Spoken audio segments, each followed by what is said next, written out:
اعوذ باللہ من الشیطان الرجیم بسم اللہ الرحمن الرحیم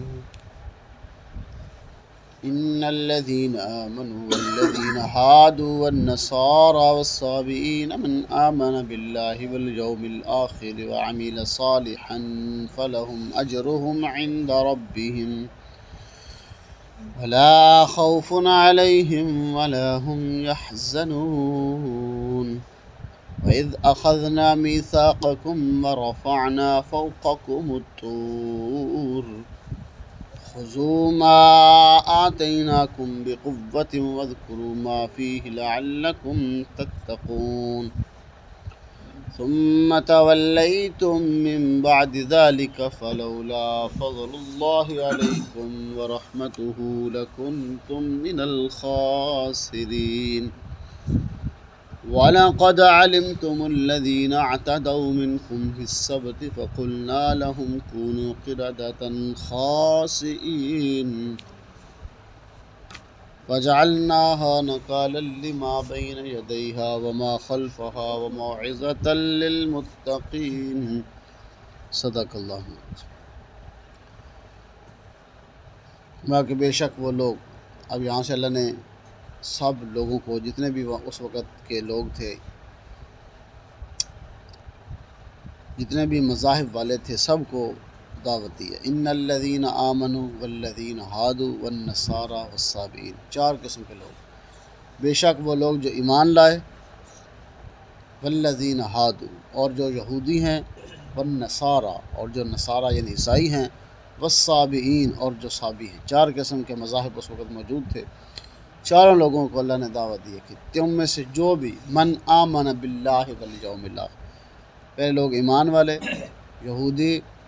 عیسائی اور صابی لوگ۔ اب ایمان والے کو سمجھ آ گئی، یہودیوں کے بھی یہ موسیٰ علیہ السلام کو ماننے والے، نصارہ عیسیٰ علیہ السلام کو ماننے والے۔ صابی لوگ جو تھے، یہ بھی اس وقت ایک مذہب تھا، لیکن اس کی تفصیل قرآن حدیث کے اندر موجود نہیں ہے۔ صرف اتنا ہی بتایا گیا کہ صابی اس وقت ایک مذہب، ایک فرقہ تھا، ان کو بھی اللہ نے ایک دعوت دی ہے۔ ان کا بھی نظریہ جو تھا وہ ایسے ہی تھا جیسے یہود و نصارہ کا تھا، یعنی اللہ پر ایمان نہیں رکھتے تھے۔ سب کو اللہ نے فرمایا کہ تم میں سے جو بھی من آمن باللہ والیوم، اگر ایمان والے ہیں وہ بھی اگر اللہ پر اور آخرت پر ایمان نہیں رکھتے، صرف کلمہ پڑھ کے مسلمان ہو چکے ہیں، ان کا وہ ایمان لانا بھی کافی نہیں ہے۔ سب کو اللہ نے دعوت دی ہے کہ جو ایمان لائے، وہ بھی یا یہودی ہیں، نصارہ ہیں، صابی ہیں، جو بھی اللہ پر ایمان لائے گا، من آمن باللہ، سب سے پہلے اللہ پر ایمان لے کے آئے گا، والیوم الآخر، اور آخرت کے دن پر یقین رکھے گا۔ دو چیزوں کی دعوت دی ہے۔ یہ نہیں کہ صرف کلمہ پڑھ لیا ہے تو اللہ پر بھی ایمان نہیں ہے، زبانی کلام بھی بس پڑھا ہوا ہے، اور آخرت کے دن پہ بھی یقین ہے کہ دوبارہ اٹھائے جائیں گے کہ نہیں، کیونکہ ماحول ایسا تھا اس وقت، کوئی بھی دوبارہ اٹھائے جانے پر کیا تھا، یقین نہیں رکھتا تھا۔ تو ہو سکتا کہ آپ انہوں نے اس ڈر سے کہ ہمارے ساتھ جنگ کی جائے گی، جو ہمارے ساتھ جہاد ہوگا، اس ڈر سے صرف کلمہ پڑھ لیو، تو انہوں نے صبر فرمایا کہ ایمان والے، یہودی ہوں، نصارہ ہوں، صابی ہوں، جو بھی اللہ پر ایمان لائے گا، والیوم الآخر، اور آخرت کے دن پر یقین رکھے گا، وعمل صالحا فلہم اجرہم، اور اس کے بعد اعمال صالحہ کرے گا، یعنی اللہ پر ایمان لانے کے بعد، آخرت کے دن پر یقین رکھنے کے بعد، وعمل صالحہ، یعنی جو ہم نے احکامات دیے، نماز ہے، روزہ ہے، حج ہے، زکوٰۃ ہے، جتنے بھی اللہ کے احکامات ہیں، سب پہ کیا کرے گا، وعمل صالحہ، اچھے اعمال کر کے آئے گا، فلہم اجرہم عند ربہم، تو اس کے لیے کیا ہوگا، اجر ہے بہت بڑا ان کے رب کے پاس، ولا خوف علیہم ولا هم یحزنون، اور نہ وہ ان کو کوئی خوف ہوگا اور نہ ہی وہ غمگین ہوں گے قیامت کے دن۔ وَإِذْ أَخَذْنَا مِيثَاقَكُمْ وَرَفَعْنَا فَوْقَكُمُ الطُّورَ، اور جب ہم نے لیا تم سے عہد، وَرَفَعْنَا فَوْقَكُمُ، اور ہم نے بلند کر دیا، کھڑا کر دیا تمہارے اوپر کوہ طور کو۔ اب یہ ساری چیزیں جب ان کو بتا دی گئی، لیکن اس کے بعد کچھ لوگوں نے ماننے سے انکار کیا، اور یہ تھا بنی اسرائیل کا دور، لیکن یہ حضرت داؤد علیہ السلام کے جس وقت وہ پیغمبر تھے، اس وقت یہ واقعہ پیش آیا۔ وَإِذْ أَخَذْنَا مِيثَاقَكُمْ، کیونکہ داؤد علیہ السلام، سلیمان علیہ السلام، یہ سارے جو ہے بنی اسرائیل کے پیغمبر ہیں، تو اس وقت جب یہ ایمان نہ لے کے آ رہے تھے، تو ہم نے کیا کیا، کوہ طور کو ان کے سروں پہ کھڑا کر دیا کہ اب کیا کرو، خذوا ما آتیناکم بقوۃ، پکڑو اس دین کو، اس کتاب کو جو تمہارے مطالبے کے اوپر اتاری گئی تھی، کہ تمہیں کہا گیا تھا کہ عمل کرو، پہلے تم خود ہی مطالبہ کرتے تھے، تو اب کیا کرو، جتنے بھی اس کے اندر احکامات ہیں ان سب پہ کیا کرو، عمل کرو۔ خذوا ما آتیناکم بقوۃ، کیونکہ پہلے ان کو چھوٹ دی گئی تھی، ٹھیک، وہ کہ جو تم کر سکتے ہو اس کے اندر سے عمل،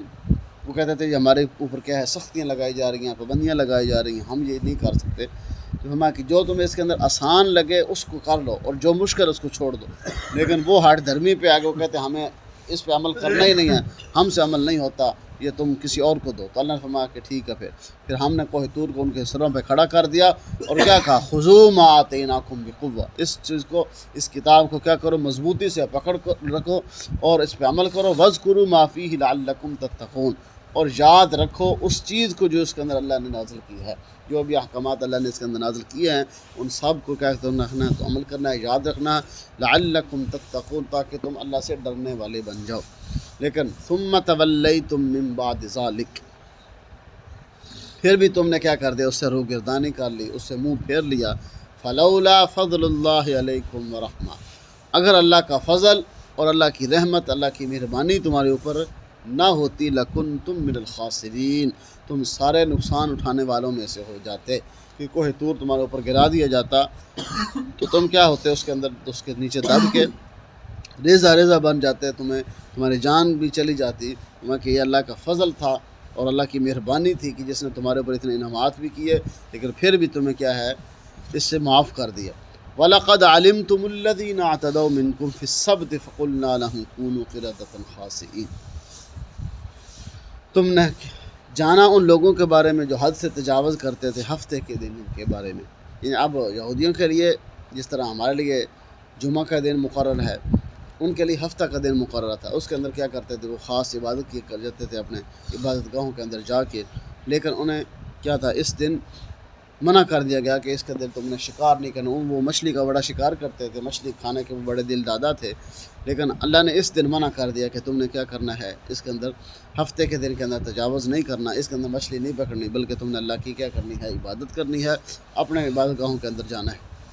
لیکن وہ ہیلا بہانہ کرتے تھے، کیا کرتے تھے، وہ چھوٹے چھوٹے انہوں نے تالاب بنائے ہوئے تھے، تو اس دریاؤں کے ساتھ، جو چشمے کے ساتھ، تو ہفتے والے دن مچھلی آتی بھی بہت زیادہ تھی، وہ ایسے کرتے تھے، بعض ایسے کرتے تھے پکڑ کے نا ہفتے والے دن، تو اس کی نا پونچھ کے ساتھ رسی دھاگا باندھ دیتے تھے، اور پھر ایک کوئی سوٹی لگا کے قلعہ ٹھوک کے اس کے ساتھ وہ باندھ دیتے تھے، ہفتے والے دن نہیں پکڑتے تھے۔ پھر جب اتوار کا دن آتا تھا، پھر وہ اپنی اپنی رسی، جس نے وہ رسی باندھی ہوتی تھی اپنی مچھلی کے ساتھ، اس کو پکڑ، یعنی وہ ہلاو کرتے تھے۔ بعض نے چھوٹے چھوٹے تالاب بنائے ہوئے تھے، اس چشمے سے جو مچھلی تھی وہ اس کے تالابوں کے اندر آ جاتی تھی، تو ہفتے والے دن چھوڑ کے وہ اتوار والے دن کیا کرتے تھے، مچھلیاں پکڑ لیتے تھے، یعنی وہ ایک ہیلا کرتے تھے۔ تو اللہ نے اسے فرمایا کہ ہم نے جب ان کو منع کر دیا تھا کہ اس دن نہ کرو، جس نے ہمارے لیے حکم کیا ہے کہ جب جمعہ کی اذان ہو جائے، فَاسْعَوْا إِلَىٰ ذِكْرِ اللَّهِ وَذَرُوا الْبَيْعَ، اپنی بیع شراء، اپنا خرید و فروخت، اپنا کھانا پینا، ہر چیز کیا کر دو، ترک کر دو، چھوڑ دو۔ لیکن اب ہمارے مسلمان بھی ہیلا کرتے ہیں، خود چلے جاتے ہیں اور ملازمین کو دکانوں میں بٹھائے رکھتے ہیں کہ ٹھیک ہے دکانیں کھلے رکھو، یہ بھی ایک ہیلا ہے۔ تو اللہ نے انہوں نے بھی ہیلا کیا تھا، انہوں نے کون سا اس دن پکڑ کے کھا لی تھی، لیکن حکم ہمارے لیے حکم کیا ہے، فَاسْعَوْا، مفسرین محدثین لکھتے ہیں جب جمعہ کی اذان ہو جائے اس کے بعد خریدنا، بیچنا، فروخت کرنا، کھانا پینا، ہر چیز جو بھی ہے وہ سب چیز حرام ہو جاتی ہے، کیونکہ اللہ نے حکم دے دیا کہ ہر چیز کو چھوڑ کے چلے جاؤ اپنے مسجدوں کی طرف، اپنے عبادت گاہوں کی طرف۔ اب ہم بھی ہیلے بہانے کرتے رہتے ہیں، جمعہ کی جب اذان ہو جائے اس کے بعد بھی، تو میں کہ صرف کیا ہے، جمعہ کی تیاری کے اندر لگ جاؤ، یعنی سفر کرنا ہے، نہانا ہے، غسل کرنا ہے، جو بھی ہے جمعہ کی تیاری کے اندر لگ جاؤ، وغیرہ کھانا پینا، فروخت کرنا جو بھی ہے وہ ہر چیز کو کیا کر دو، ترک کر دو۔ تو اب اللہ نے ان کو بھی حکم دیا تھا کہ فی السبت، ہفتے والے دن میں تجاوز نہ کرو۔ تو جب انہوں نے یہ بات، انہوں نے ہیلے بہانے شروع کر دیا، تو اللہ نے حکم دیا، فَقُلْنَا لَهُمْ كُونُوا قِرَدَةً خَاسِئِينَ، تم سارے ہو جاؤ بندر ذلیل ہو جاؤ۔ تو صاحب کے کیا اس وقت دو گروہ بن گئے، ایک وہ تھے جو ماننے والے تھے، یعنی ایسے بھی لوگ تھے جنہوں نے ہفتے والے دن کچھ نہیں کیا پھر، اور ایک وہ لوگ تھے جو نافرمان، وہ کہتے تھے کہ یہ پابندیاں پہلے بھی موسیٰ علیہ السلام کے دور سے لگتی آ رہی ہیں۔ تو یہ دور بھی غالباً مفسر لکھتے ہیں کہ حضرت داؤد علیہ السلام کا دور تھا۔ تو انہوں نے دو گروہ بن گئے، ایک یعنی زمین بٹ گئی، ایک طرف جو صلحاء لوگ تھے، علماء لوگ تھے، یا جو ماننے والے لوگ تھے وہ ایک طرف تھے، اور دوسری طرف وہ لوگ تھے جو ہٹ درمی پہ آ گئے تھے، ضد پہ کہ نہیں ہم تو یہ کریں گے۔ تو جب دیکھا انہوں نے یہ اس چیز سے نہ باز نہ آئے، تو جب اللہ نے حکم دے دیا کہ کیا ہو جاؤ، بندر ہو جاؤ، ذلیل، جو بندر بن گئے، تو جو اس طرف جو نیک لوگ تھے انہوں نے دیکھا کہ 3 دن ہو گئے ہیں، کوئی آواز نہیں آ رہی ادھر سے، پتہ نہیں یہ کیا ہے، سوئے ہوئے ہیں کدھر ہیں. جب جا کے دیکھا دیوار سے پھلانگ کے اس طرف سے دیکھا تو وہ کیا ہو گئے تھے، بندر بن چکے تھے. تو اللہ نے ان کو ذلیل بندر بنا دیا. تو وہ 3 دن. اب بعض لوگوں نے اعتراض کیا، آپ صلی اللہ علیہ وسلم سے پوچھا کہ یہ وہ بندر نسل چلی آ رہی ہے جو اللہ تعالیٰ نے ان کی بندر جو ہے وہ شکل چینج کی تھی. تو آپ صلی اللہ علیہ وسلم فرمایا کہ وہ قوم زندہ نہیں رہتی جس پہ اللہ کیا کرتے ہیں، جن کی شکلیں مسخ کرتے ہیں،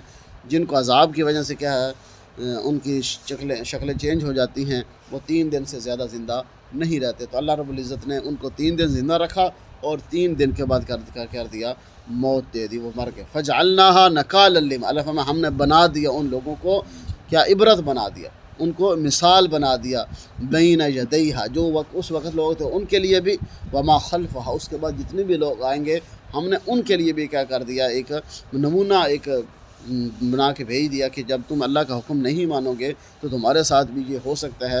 اور فرمایا وموعظۃ للمتقین، اور یہ نصیحت ہے متقی لوگوں کے لیے جو اللہ سے ڈرتے ہیں، ان کے لیے یہ نصیحت ہے کہ یعنی قرآن کے احکامات کو، آپ قرآن کی تعلیمات کو پڑھیں، سنیں اور اس پہ عمل کریں کہ اللہ نے کیسے کیسے لوگوں کے لیے جو بھی اللہ کا حکم نافرمانی کرتے تھے ان کو فوراً کیا ہوتا تھا، عذاب آ جاتا تھا. لیکن یہ ہمارے اوپر کیوں نہیں آ رہا؟ اب ہمارے اندر سارے گناہ موجود ہیں، لیکن کیا کہ آپ کے اندر آپ وسلم کی ذات موجود ہے، آپ وسلم کی دعاؤں کی برکت کی وجہ سے یہ امت جو ہے وہ گناہوں اس کے اللہ کے عذاب سے بچی ہوئی ہے. اللہ عمل